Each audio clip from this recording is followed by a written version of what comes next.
Muy buenos días, amada y bendecida iglesia. Eh, Feliz nuevamente de poder estar compartiendo la palabra en este día. Hemos adorado, exaltado a nuestro Dios y estamos también muy contentos porque hoy ya estamos iniciando poco a poco pues nuestros servicios presenciales. Hoy estamos ya abriendo nuestro culto presencial en la localidad de Comas. Después pasaremos a Villa El Salvador, Tablada del Urín y después nuestros servicios habituales presenciales aquí en la localidad de Surco. Así que estemos orando por eso. Realmente damos gracias a Dios porque está muy próximo el hecho de que podamos estar compartiendo juntos la palabra de Dios. Ya no hemos estado viéndonos presencialmente aproximadamente ya 1 año y medio, pero por algo suceden las cosas, será un momento también muy efusivo, muy diferente, tomando todas las precauciones del caso. Todavía no podemos bajar la guardia, pues tenemos que seguir orando, clamando, buscando de nuestro Dios, buscando la protección de nuestro Dios y también siguiendo pues todas las instrucciones que nos dan nuestras autoridades, Amén. Pues bien, vamos a orar. Uh, Padre Santo, en el nombre de Jesús, Señor, estamos en tu presencia, nos acercamos a ti, Señor, con un corazón agradecido. Gracias por tus bondades, gracias por tus misericordias, Señor, que se renuevan cada día. Bendito seas, Señor, te alabamos y te bendecimos. Señor, en esta mañana, pues tu palabra va a ser expuesta. Habla lo más profundo de nuestro corazón, que realmente evaluemos nuestro proceder, evaluemos cómo estamos transitando por esta vida, por esta tierra, Señor, y que nos invite pues a cambiar de actitud en aquellas cosas que estamos haciéndolas mal y que no están de acuerdo a tu voluntad. En el nombre de Jesús te lo Señor, te lo pedimos, Señor, abre nuestro entendimiento, danos ese discernimiento para poder evaluarnos nosotros mismos. Todo esto te lo pedimos en el nombre bendito y poderoso de Cristo Jesús. Amén. Bien, vamos a continuar con el paréntesis que hicimos con nuestras enseñanzas del libro de Mateo. Y vamos a tocar un tema hoy que tiene que ver con mucha enseñanza sobre lo que es integridad. Vamos a hablar, o el tema de hoy va a ser un ejemplo de integridad. Y vamos a conversar un poco sobre la vida de Job. La vida de todos conocemos. Hay un libro en la Biblia, ¿no? El libro de Job, en donde narra pues todos los acontecimientos y todo lo que pasó Job. Y realmente es de mucha enseñanza para nosotros. Y Job empieza narrando pues todo lo que en el libro de Job empieza narrando todo lo que le sucede a este hombre.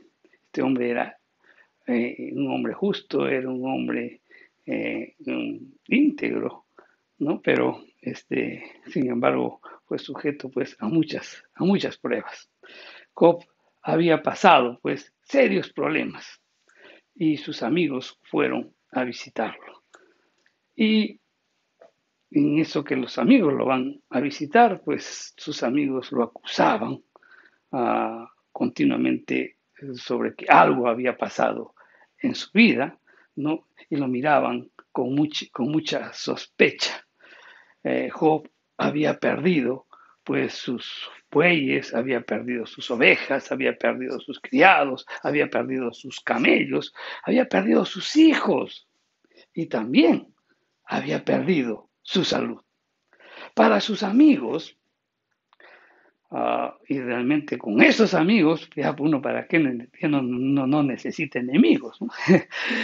Sus amigos pues tenían una mentalidad en donde ellos decían pues que nadie, absolutamente nadie, pues que sufriera la pérdida de sus negocios, que sufriera la pérdida del hogar, que sufra pues la pérdida de sus hijos y de su salud, pues no podía ser un hombre inocente, sino culpable.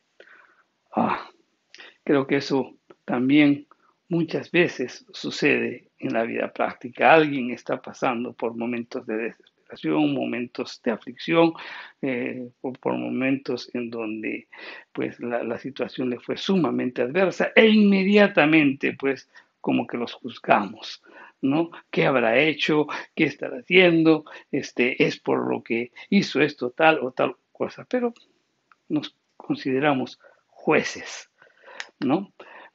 Tenemos una concepción equivocada de lo que es la providencia de Dios, ¿no? Sus amigos realmente nunca creyeron algo distinto a la culpabilidad de Job. Entonces, después de todo este periodo en donde lo acusan y todo lo demás, Job tiene pues un tiempo para reflexionar lo que ellos le habían dicho. Y al mismo tiempo él piensa su propia vida. Es interesante revisar los capítulos 29, 30 y 31. En el capítulo 29, él reflexiona sobre su gloria pasada, ¿no? O sea, la condición pasada, lo que él realmente estaba experimentando en momentos en donde todo iba muy bien. En el capítulo 30, lamenta su desdicha, todo lo que le había pasado, ¿no? Lamenta y dice, he perdido esto, lo otro, etcétera, etcétera. Y en el capítulo 31, él más bien comienza a revisar su vida y ahí en el capítulo 31 él reafirma su integridad. Entonces, inmediatamente podemos coger una enseñanza para nosotros. Siempre debemos estar dispuestos a revisar objetivamente nuestra vida. Objetivamente. O sea, de acuerdo a la palabra de Dios. No subjetivamente, porque subjetivamente si yo me evalúo voy a mirar que estoy muy bien. Pero a la luz de las escrituras siempre debemos evaluar nuestro comportamiento. Y Job hizo eso, ¿no? Comenzó a evaluar su vida.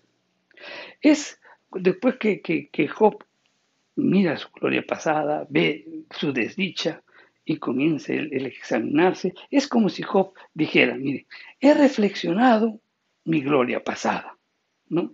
He contado mi desgracia actual, he hablado sobre la desgracia actual, lo que estoy viviendo, he revisado mi vida, pero quiero decirles, ¿no? Como que les estaba diciendo a sus amigos, pero quiero decirles que tengo muchas razones para afirmar que soy inocente.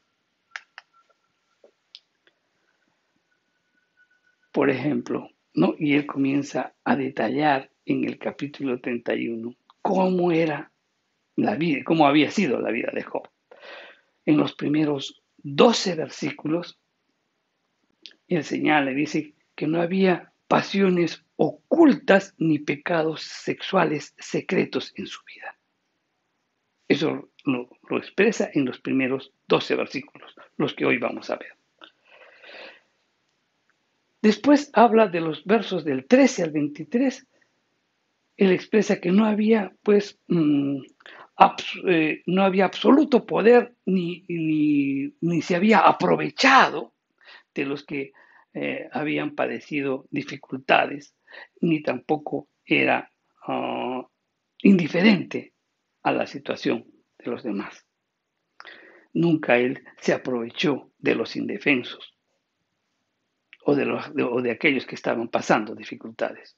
Eso él expresa en los versos del 13 al 23. Y en los versos del 24 al 40, él dice que no hubo ningún compromiso que haya afectado su integridad delante de Dios o de los hombres. Él expresa todo esto. Es interesante que podamos revisar este capítulo 31. Entonces vamos a empezar y vamos a meditar un poco sobre la integridad de Job y vamos a revisar los primeros 12 versículos. Pero vamos a ir avanzando poco a poco. Vamos y leamos los primeros 2 versículos del capítulo 31. Job 31, versos 1 y 2. Y dice, hice pacto con mis ojos.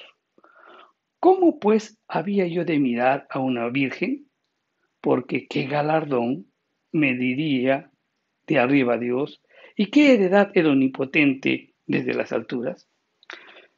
Para comprender un poquito mejor vamos a leer la nueva versión internacional de este capítulo 31, versos 1 y 2. Y dice, yo había convenido con mis ojos no mirar con lujuria a ninguna mujer.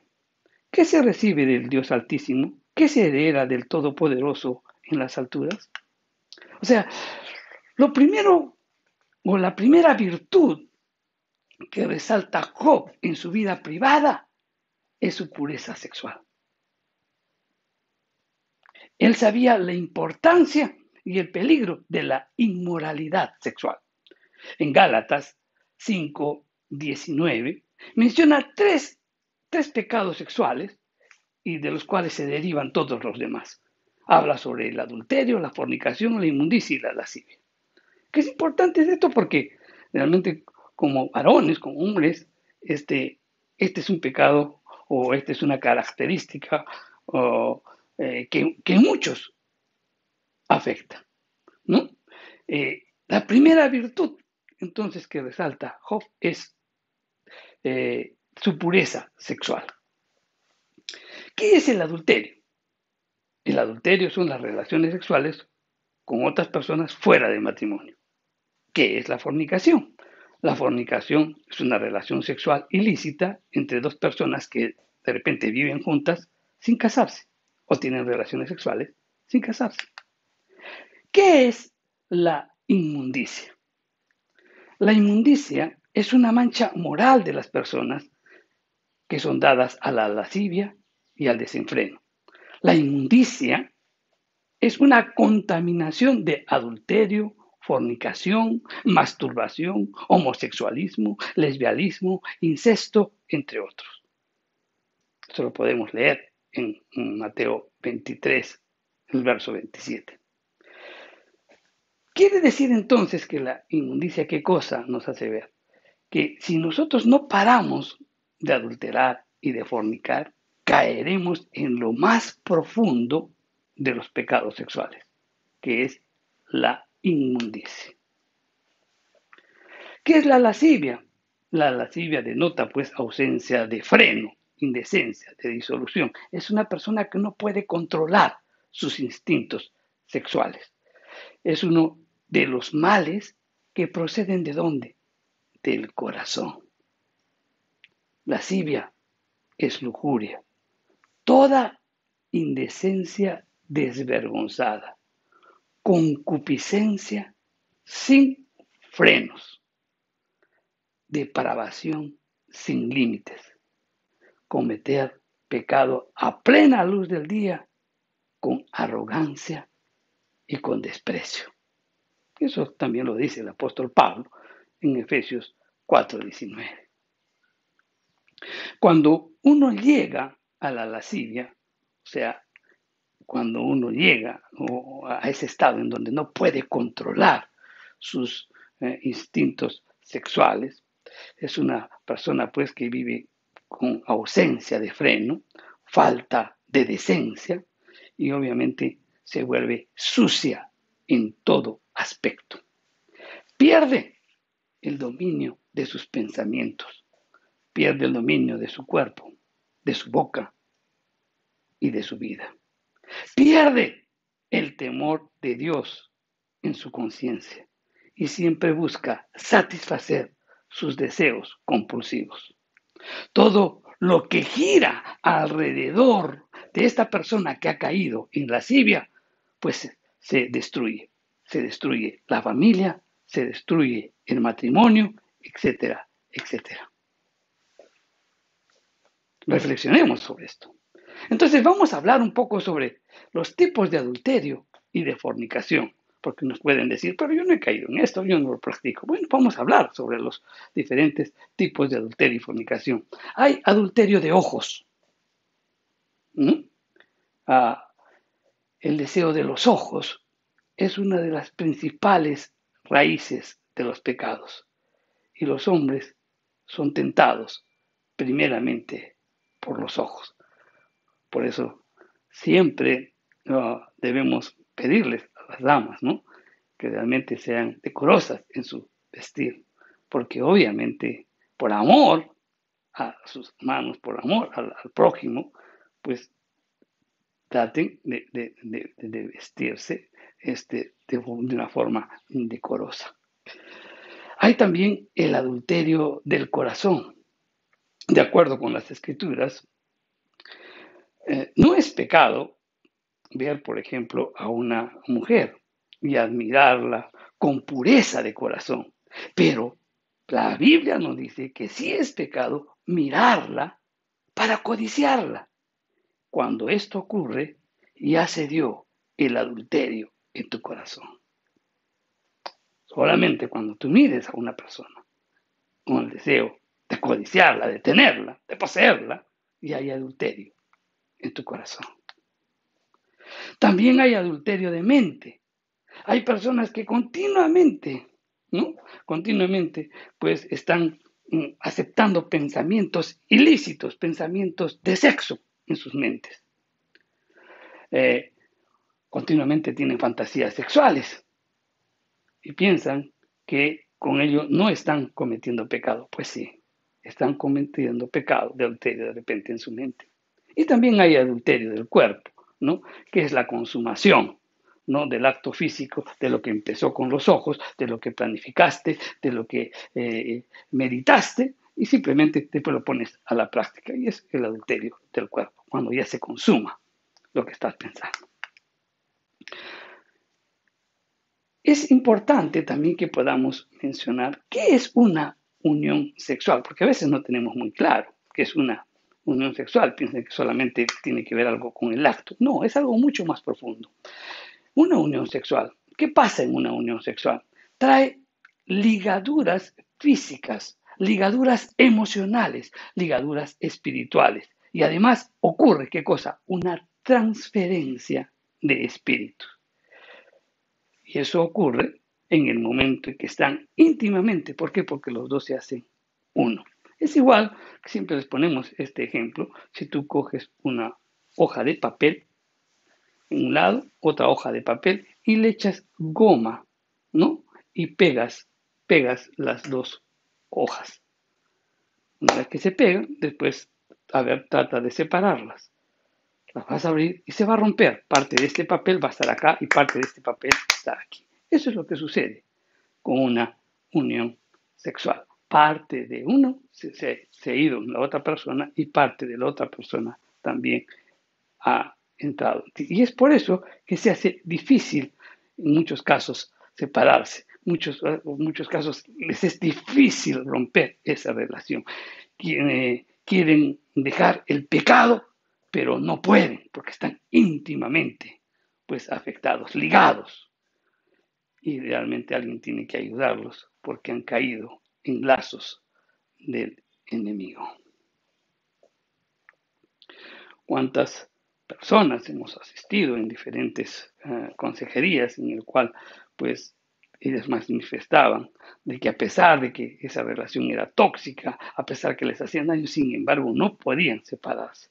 Y es porque simplemente ha habido una ligadura, se han atado espiritualmente, ¿no? Desde el momento en que tuvieron esa relación sexual. Job, de alguna manera, sabía que era muy fácil caer en cualquier pecado sexual. Entonces, ¿qué hizo él? Él hizo un pacto con sus ojos, ¿no? De no ver con codicia a una mujer virgen. Cuando Job habla de pacto, y esto entendámoslo bien, lo hace en sentido profético. Lo que él expresa es que él había resuelto de la manera más solemne en su corazón de no caer en impureza sexual. Él decidió no mirar con ojos de lascivia y con pensamientos indebidos a una mujer. Él se hizo ese compromiso interno en lo más profundo de su corazón, de no mirar con ojos de lascivia y con pensamientos indebidos a una mujer.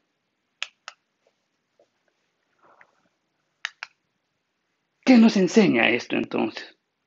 Que nosotros debemos tener convicción de pecado y también deberíamos hacer una decisión, ¿no?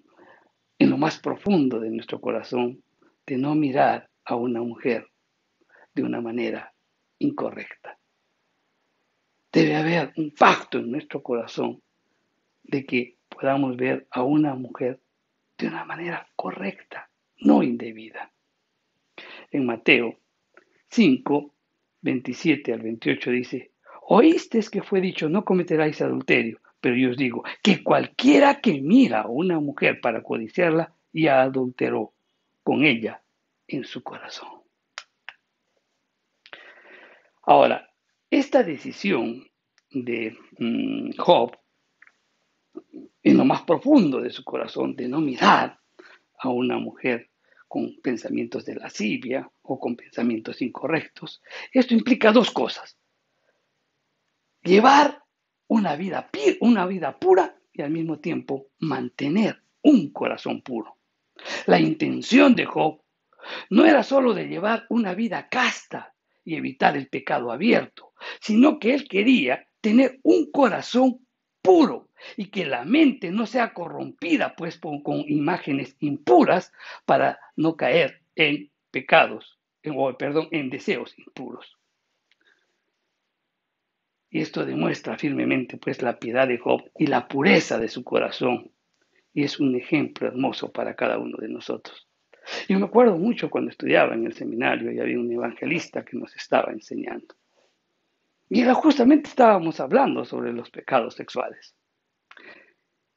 Y él decía que para mantener su corazón limpio, él había hecho un compromiso con su esposa y con sus hijos, de que en la televisión pues iban a ver programas o películas que solamente eran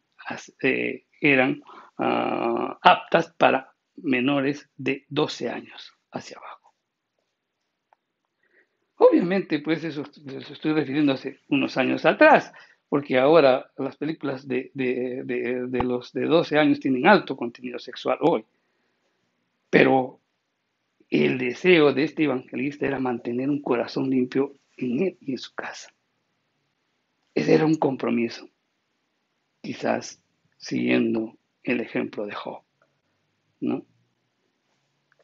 Creo que deberíamos meditar al respecto.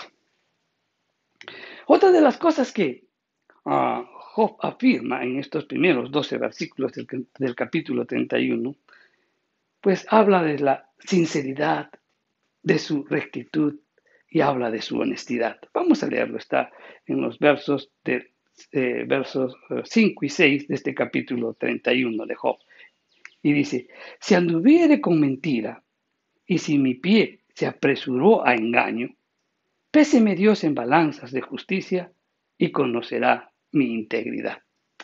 Vamos a leerlo en la versión internacional, la nueva versión internacional que nos permite entender mejor este versículo. Dice, si he andado en malos pasos o mis pies han corrido tras la mentira, que Dios me pese en una balanza justa y así sabrá que soy inocente. Entonces, la segunda especificación en cuanto a la conducta de Job es que en su vida, pues toda su vida, este hombre había sido sincero, recto y honesto.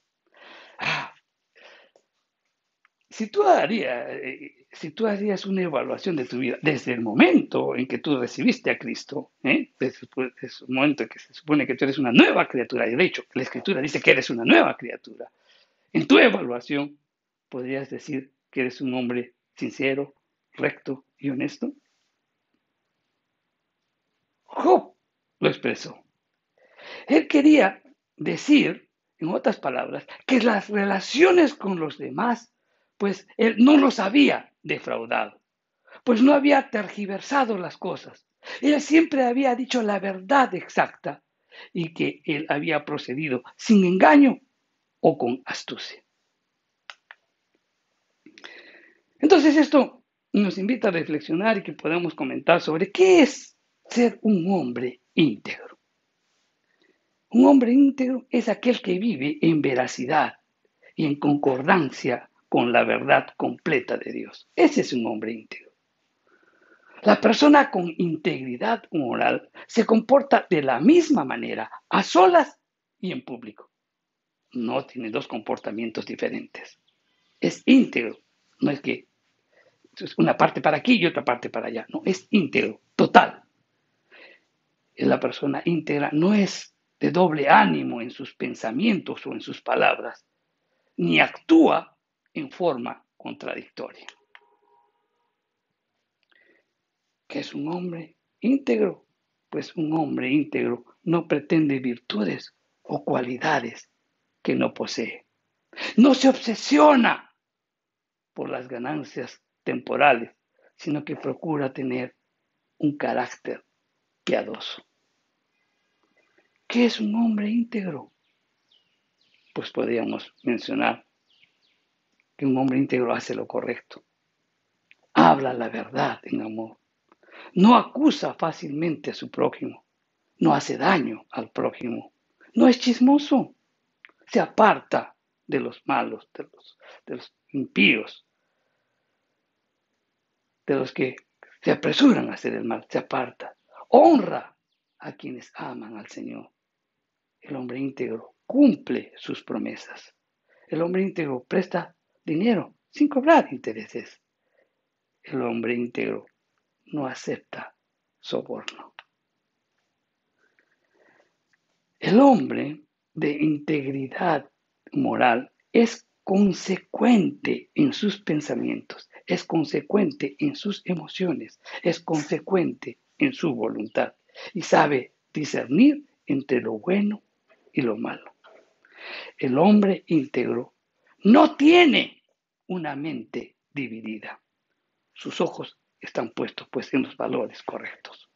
El hombre íntegro no tiene una voluntad dividida. En sus hechos siempre obedece a su amo y a su Señor, al Señor Jesucristo. El hombre íntegro no tiene un corazón dividido. Su pasión está en las cosas piadosas y no en los placeres mundanos. Este es un hombre íntegro. Reflexionemos que realmente podríamos hablar y decir somos íntegros. Tenemos una mente y esa mente está dividida. ¿Qué aceptamos en esos pensamientos? ¿Nuestra voluntad está dividida? ¿Nuestro corazón está dividido? Seamos íntegros. No puede haber división. Íntegros, todo junto.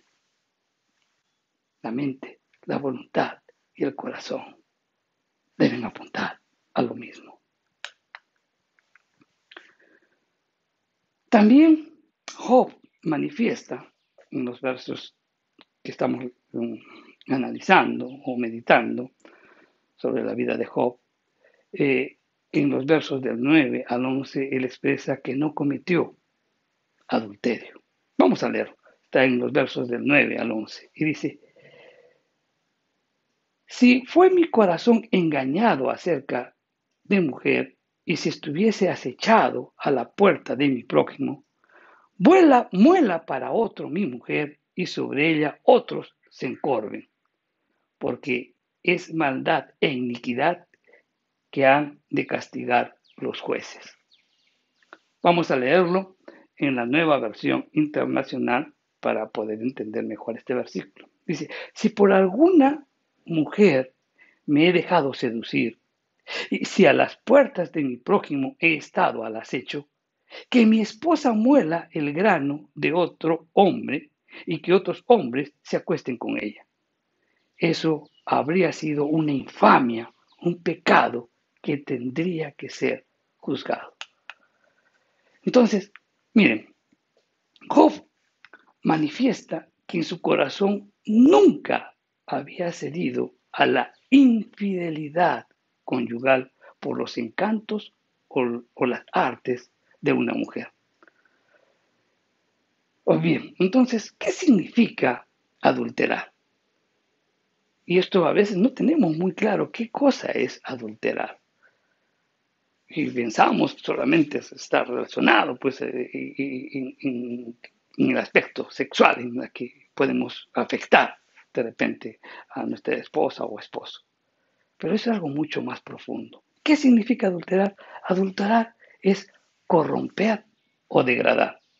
Adulterar es cambiar la naturaleza de una cosa añadiéndole una sustancia extraña para contaminarse o hacerla de menor calidad. Por ejemplo, yo puedo tener un envase de una Coca-Cola, supongamos, y le echo agua, estoy adulterando el contenido, ¿no? De la Coca-Cola. Entonces, adulterar es cambiar la naturaleza de alguna cosa, añadiéndole algo. Adulterar sexualmente significa involucrarse en cualquier actividad sexual impura.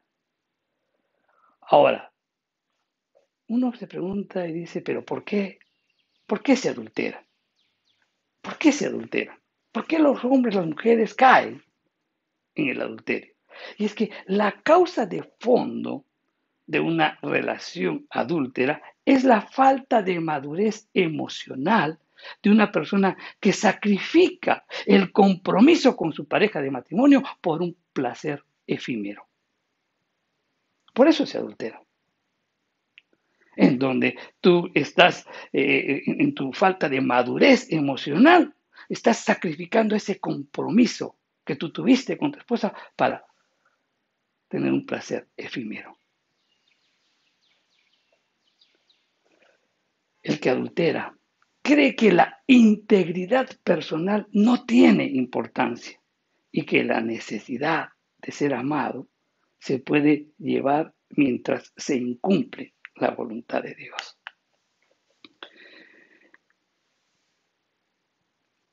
En Proverbios 6 realmente podemos ver lo que implica el adulterio y sus consecuencias.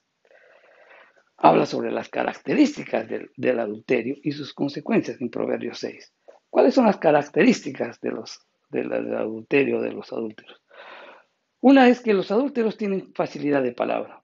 ¿Y cuáles son las consecuencias de la blandura de la lengua de la mujer? O sea, simplemente, pues, como son fáciles de expresar, fácilmente van a caer. En la blandura de las palabras, fácilmente caen. El adúltero juega con fuego y se quema. Y eso también lo dice en Proverbios, en el capítulo 6, el verso 27. ¿Tomará el hombre fuego en su seno sin que sus vestidos ardan? El adúltero será castigado. Eso lo dice en el verso 29 de este capítulo 6. No se quedará impune. Los adúlteros se destruyen a sí mismos, corrompen su alma, dice el verso 32.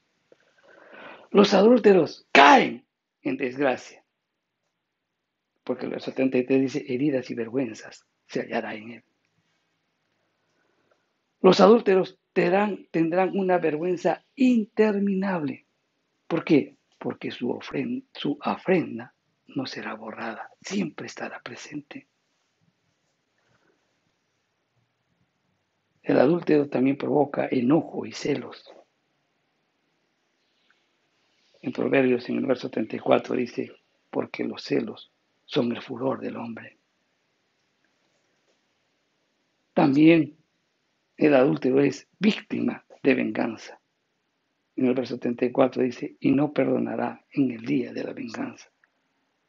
Muchos que adulteran, pues también se vengan de esa manera y lejos de buscar una unión, pues realmente ya hacen más difícil que vuelva a retomar las sendas del matrimonio. Miren, en los versículos del 9 al 11, en su lenguaje Job trata de expresar con énfasis la enormidad del pecado y también su conciencia de inocencia.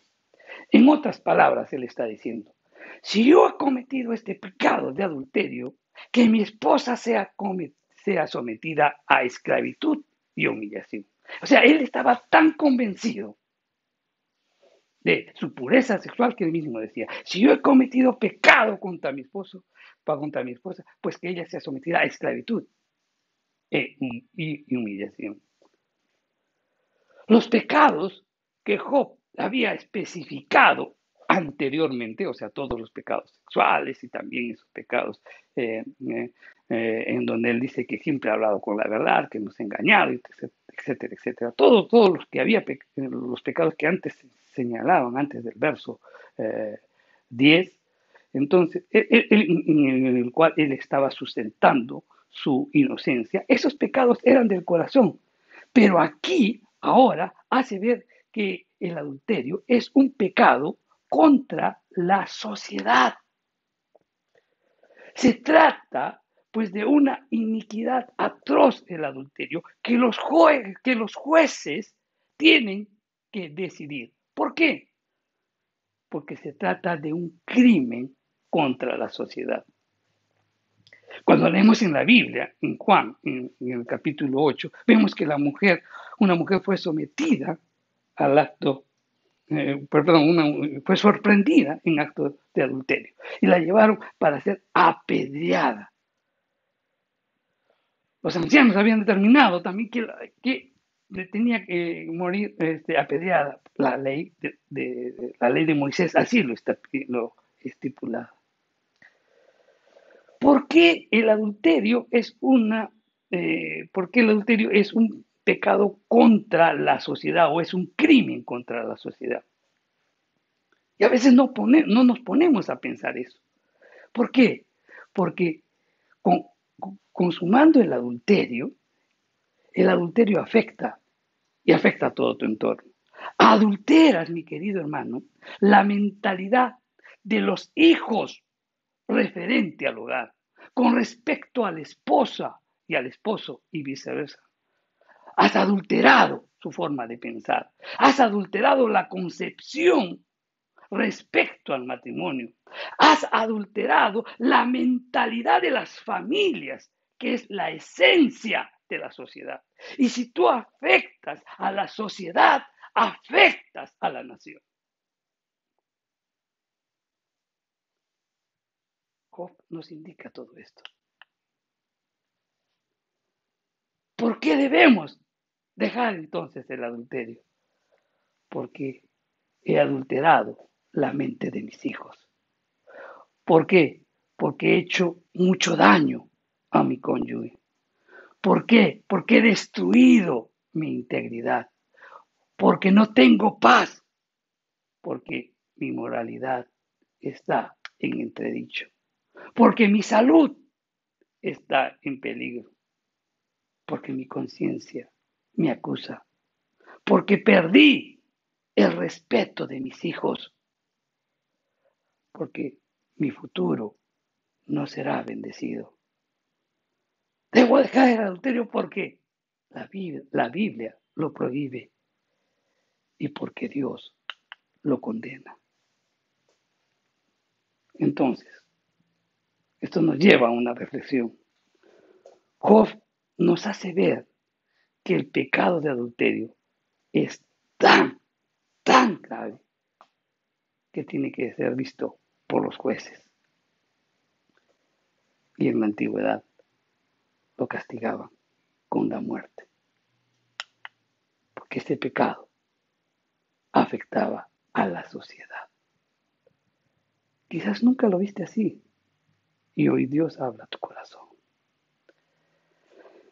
Sobre este tema, Job manifiesta en el verso 12, dice, porque es fuego que devoraría hasta el Abadón y consumiría toda toda mi hacienda, toda mi hacienda.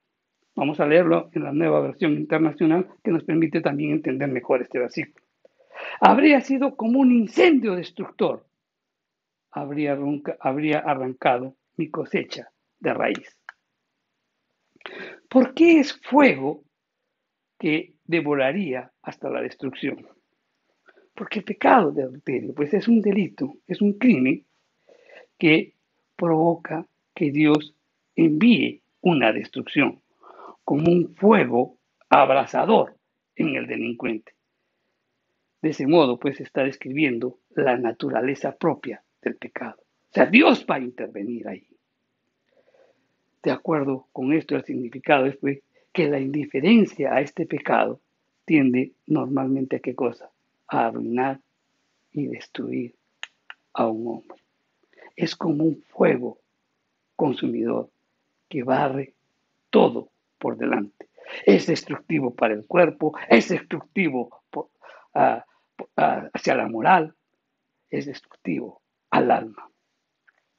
Entonces, en consecuencia, el pecado de adulterio afecta a la mente, contamina todas las fuentes de la moral y aniquila completamente la pureza de corazón. Con la expresión "y consumiría toda mi hacienda", está refiriéndose a los efectos desoladores en su corazón y en su vida. El significado es que completamente se arruinaría.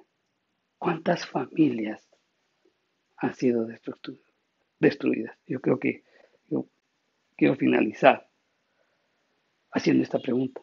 ¿Cuántos podrían dar testimonio de esa declaración? Hogares destruidos, hijos totalmente pues afectados en su forma de ver el matrimonio. Hijos que realmente que están pensando, ¿no?, en que una idea equivocada de lo que es el matrimonio. ¿Por qué? Por la irresponsabilidad, por la falta de madurez de los padres que cayeron en adulterio. Y este pecado no solo quedó en sus hijos, sino que afectó también a la sociedad. Y si afectó a la sociedad, afectó a nuestra nación.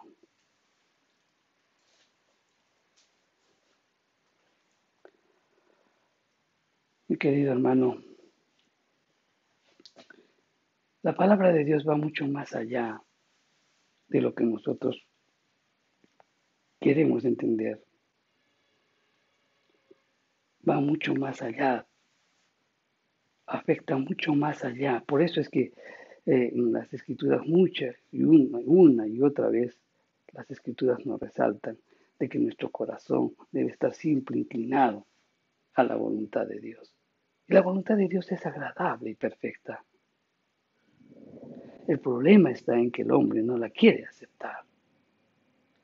Pero cada vez que nosotros desobedecemos, o sea, pensamos que las consecuencias son leves y son profundas.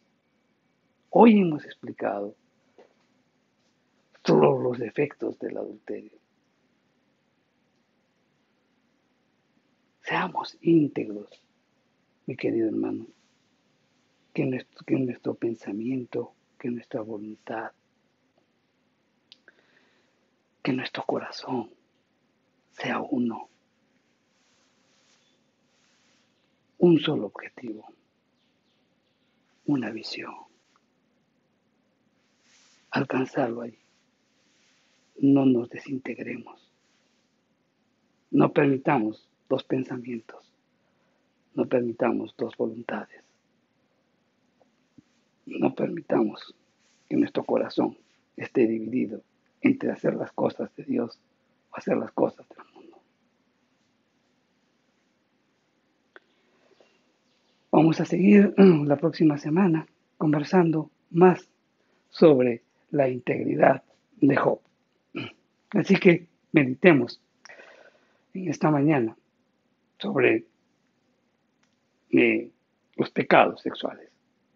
Hay muchos que aceptan en su mente, en su corazón todavía, aceptan pensamientos o comienzan a estar de repente mirando pornografía, practicando la masturbación o cualquier otro tipo de pecado. Piensan que no van a tener consecuencias. Las hay.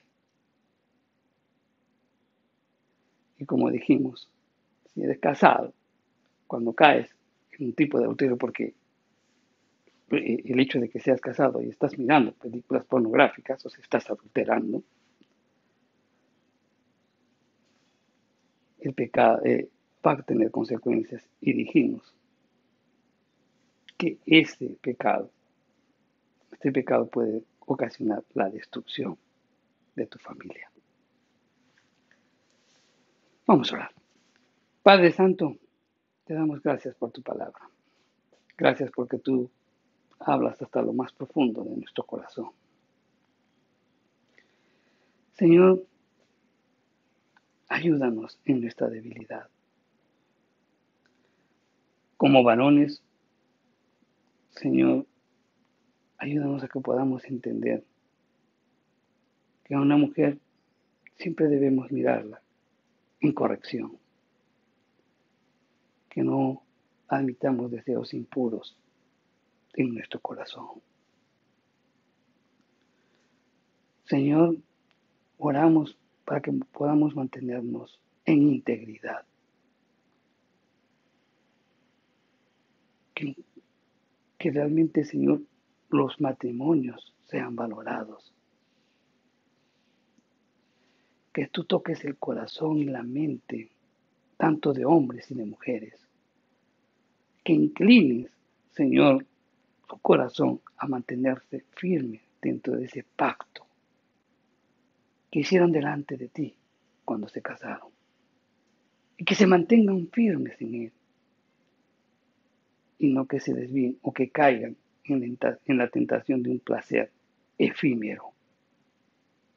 Padre, en el nombre de Jesús, oro por eso. Elevo la vida de los matrimonios, Señor, porque puedan mantenerse firmes en principios de acuerdo con tu palabra. En el nombre de Jesús te lo pedimos. Amén. Mi querido hermano,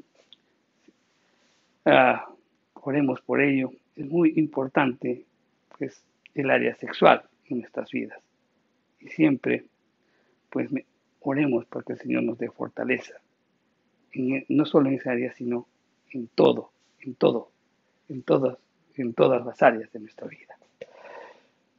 Bien, para finalizar, pues, les pedimos sus oraciones. Estamos reiniciando los cultos presenciales, conforme les dijimos. Hoy estamos en nuestra misión de Comas. Próximamente abriremos Villa El Salvador, después Tablada de Lurín y el último, pues, Surco. Oremos al respecto, realmente que sea un tiempo hermoso, un tiempo de reencuentro, un tiempo sobre todo en el que conjuntamente oremos y alabemos a nuestro Dios. Que Dios los bendiga, hermanos, que esta semana el Señor derrame bendiciones en su vida y que la podamos vivir intensamente conforme digo, pero para la gloria de Dios. Nos vemos.